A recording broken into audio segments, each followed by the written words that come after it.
Hello guys, welcome back to my channel. আজকের ভিডিওতে আমি যে টপিকটা নিয়ে ডিসকাশন করব সেটা হচ্ছে সিক্লিক্যাল স্টক বা সাইক্লিক্যাল স্টক বলতে কি বোঝায়, এবং এই ডিসকাশনটা ভীষণ ইম্পর্ট্যান্ট তাদের জন্য যারা শেয়ার বাজারে প্রকৃতপক্ষেই কাজ করতে চান বা কাজ করতে চলেছেন, এবং যারা এটা মনে করেন যে না, শেয়ার বাজার থেকে ভবিষ্যৎ জীবনে আর্নিং করবেন। বিশেষ করে যারা সুইং ট্রেডিং করেন বা ইনভেস্টমেন্ট করেন তাদের জন্য এই ভিডিওটা ভীষণ ইম্পর্ট্যান্ট হতে চলেছে। সুতরাং আমরা যে স্টকগুলো দেখি সেই প্রত্যেকটা স্টককে যেখানে আপনি ইনভেস্টমেন্ট করছেন বা যে শেয়ারগুলোতে আপনি ইনভেস্টমেন্ট করছেন সেই শেয়ারগুলোর বিভিন্ন শেয়ারের বিভিন্ন রকম নেচার হয়, ওকে, বা প্রকৃতি হয়। ঠিক যেরকমভাবে কোনো একজন ভালো ছেলে সে যখন মনে করুন কোনো একটা পরীক্ষা দিচ্ছে বা পড়াশোনা করে, তার প্রতি সবার এক্সপেকটেশন এরকম থাকে যে এই ছেলেটা বারবার ভালো রেজাল্টই করবে। আবার এরকম হয় কিছু ছেলে থাকে যাদের রেজাল্ট সবসময় খারাপ হতে থাকে, আবার কিছু ছেলে থাকে যাদের জীবনে কিন্তু আপস অ্যান্ড ডাউনস থাকে, রাইট? কেউ কিন্তু সারা জীবন একই রকমভাবে চলে না, রাইট? তো শেয়ারেরও নেচারটা হচ্ছে সেই রকমভাবেই।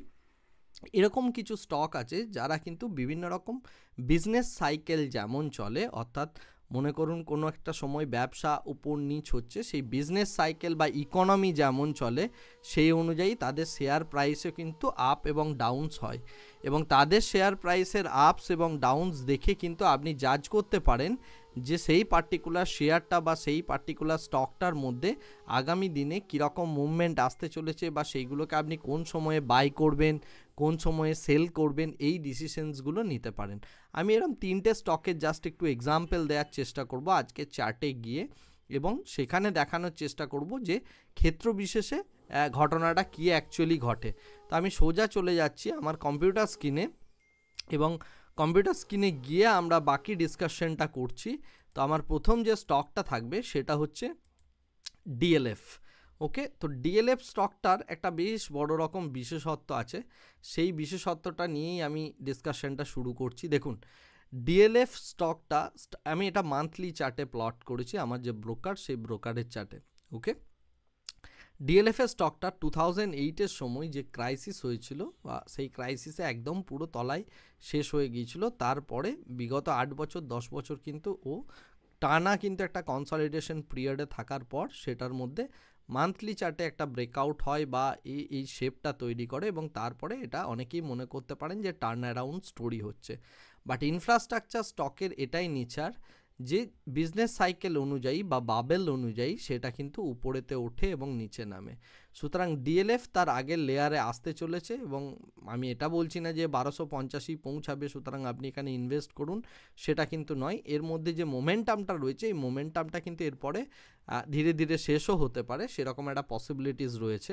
বাট এই কিন্তু যে সাইক্লিক্যাল স্টক যেটা হয় সেটা হচ্ছে এ উপরে উঠলে একে কিন্তু আবার নিচে আস্তে আস্তে নামতে হবে। তো সেই রকমভাবেই এই স্টকগুলো কিন্তু কাজ করে, এবং বিভিন্ন রকম বিজনেস সাইকেল অনুযায়ী এই প্রত্যেকটা স্টক কিন্তু কাজ করে। আমরা যদি একই জিনিসটা দেখি ইন্ডিয়ান ওভারসিজ ব্যাংকের ক্ষেত্রে দেখতে পাবো, বা আইওবির ক্ষেত্রে আপনি যদি দেখেন, আপনি হয়তো মনে করছেন যে এটা ওর হাইয়েস্ট প্রাইস, সেটা কিন্তু নয়। দেখুন, একইভাবে 2008 ক্রাইসিসের সময় এই স্টক কিন্তু একদম তলায় ফল করে গিয়েছিল, তারপর থেকে দীর্ঘ কনসলিডেশনের পরে কিন্তু সামান্য একটু রিকভারি করেছে। বা আমরা যদি এই জায়গায় দেখি, আপনি দেখতে পাবেন যে এর মধ্যে আপনার মনে হতে পারে যে এটা একটা turn around story play out হচ্ছে। বাট যেহেতু সমস্ত স্টকই এই সময় একটা র্যালি দিচ্ছে, মার্কেটের মধ্যে একটা বুল রান চলছে, তাই এই জিনিসটা কিন্তু আপনি এখানে অবজার্ভ করতে পারবেন। একইভাবে আমরা যদি দেখি অরবিন্দ ফার্মার যে স্টকটা, এই স্টকটাও কিন্তু বিজনেস সাইকেলের সাথে সাথে আপস এবং ডাউনস থাকে। সো এটা ভাববেন না যে এই স্টকটা সাঁই করে বেড়ে একদম 10,000 15,000 20,000 হয়ে যাবে, এরকম এক্সপেকটেশন কিন্তু করবেন না। শেয়ার বাজারে বিজনেস সাইকেল চলার সাথে সাথে এই স্টকগুলোর নেচারটা যদি আপনি দেখেন, আপনি বুঝতে পারবেন যে এইগুলো কিন্তু একটা সময় র্যালি দেয়, সেই র্যালিটার পরে বড় একটা পুলব্যাক এবং দীর্ঘ কনসলিডেশন, তারপরে আবার র্যালি দেয়, আবার তারপরে পুলব্যাক এবং কনসলিডেশন, এইভাবেই কিন্তু এই স্টকটা মানে ঘোরাফেরা করবে। বিকজ ফার্মা স্টকের নেচার, ব্যাংকিং স্টকের নেচার, বা আপনার ইনফ্রাস্ট্রাকচার স্টকের যে নেচার, এগুলো প্রত্যেকটা হচ্ছে সাইক্লিক্যাল। সাইক্লিক্যাল কথার বলার অর্থ হচ্ছে একবার উপরে উঠবে আবার নিচে নামবে, এইভাবে উপর নিচ করতে করতে কিন্তু স্টকটা যাবে। এবং এটা কিন্তু আমি মান্থলি চার্টে প্লট করেছি, সুতরাং এটা নয় যে এইটা নিচে আসবে মাত্র দুদিনের মধ্যেই এত বড় ফল হয়ে যাবে, বিষয়টা কিন্তু ওটা নয়। এই যে ফলটা হচ্ছে এটা কিন্তু একটা দীর্ঘ সময়ের ফল, 5 মাস 6 মাস 10 মাস 12 মাসের ফল, তারপরে আবার সে কিন্তু র্যালি দেয়। এইভাবেই কিন্তু এই স্টকগুলো চলতে থাকে। সুতরাং সাইক্লিক্যাল স্টক আপনি আরও খুঁজে বের করতে পারেন বিভিন্ন রকম শেয়ারের চার্ট ফার্ট দেখে। এবং সবথেকে ইম্পর্টেন্ট জিনিস যেটা, সেটা হচ্ছে যে আপনাকে বিজনেস সাইকেলগুলো বুঝতে হবে, তার জন্য ইকোনমিকে বোঝাটা খুব জরুরি। সুতরাং আপনি যদি এই সমস্ত স্টকগুলোতে ইনভেস্টমেন্ট করে থাকেন বা আগামী দিনে করার প্ল্যান করে থাকেন, এই বিজনেস সাইকেলটা বোঝাটা খুব জরুরি। এবং তার সাথে এর মধ্যে কিভাবে র্যালিটা আসছে সেটা নিয়ে কিন্তু আপনাকে ডিপ স্টাডি করতে হবে। সেই স্টাডিটা যদি আপনি করতে পারেন বা এই স্টকগুলোকে যদি আইডেন্টিফাই করতে পারেন, তার সাথে তার ফান্ডামেন্টালস বা ফাইন্যান্সিয়ালটা যদি দেখতে পারেন, তাহলে কিন্তু এই স্টকগুলোর মধ্যে আপনি আরও ভালো প্রফিটেবিলিটি বিল্ড করতে পারবেন। আশা করি বোঝা গেল। আমি কোনো স্টক রেকমেন্ড করছি না, আমি এটাও বলছি না যে এই স্টকগুলো আপনি ছেড়ে দেবেন বা নিয়ে নেবেন, কারণ আমি কোনো সেবি রেজিস্টার্ড মানে কি বলবো অ্যাডভাইজার নই। আমি জাস্ট একজন প্রফিটেবল ট্রেডার, এবং প্রফিটেবল ট্রেডার হওয়ার সুবাদে আমি যে স্টাডিগুলো করি সেই স্টাডিগুলো আপনাদের সামনে রাখার চেষ্টা করি, যাতে আপনাদের কিছুটা হলেও উপকার হয়। আর আজকে রাত্রি 8টা থেকে 9টা অবধি আমার অ্যাপের মধ্যে আমার একটা ফান্ডামেন্টালের ক্লাস নেওয়ার কথা আছে। আমার ইউটিউবের ফোরামে যারা আছেন তাদের জন্য আপনারা আমার অ্যাপে জয়েন করতেই পারেন।